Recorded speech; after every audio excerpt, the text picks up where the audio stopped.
شكون انا فاش قاعد نعمل هنا؟ غير يا سيدك نرجع بيكم لتالي شوي. من صغرتي وانا مغروم بالحكايات، الحكايات الكل بنواح، تاريخية علمية حتى من الخرافات والحكايات اللي تخوف، عييت وانا نسمع فيها. غير نهار من نهارات وانا راكش في بيتي ضربني الفقر، جات لمخي فكرة. قلت علاش ما نمشيش نعمل شين يوتيوب نهبط فيها الفازات هذا ومنها ندخل شوية فلوس. مشيت نجري كالرجال، كتبت سكريبت تاع الحكايات، عملت شوية مونتاج، سجلتهم بتليفوني وهبطتهم على الشين وبديت نستنى. بالطبيعة راهو كيما توقعتو كريت كابوت. الفيديوهات المعلم فيهم جاب 11 فيو.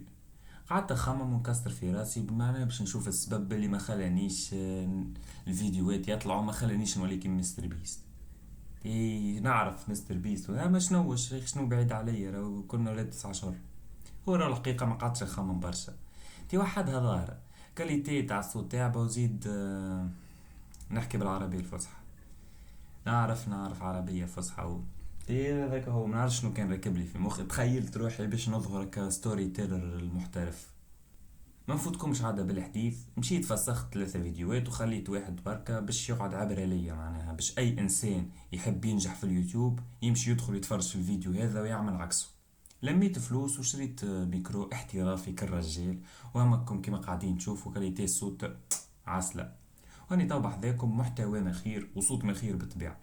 دونك شباب بروا اعملوا كالابوني وحط كومنتير مزيان كيفك باش الفيديو يدور، واستنوني في الفيديو الجاي. بيس.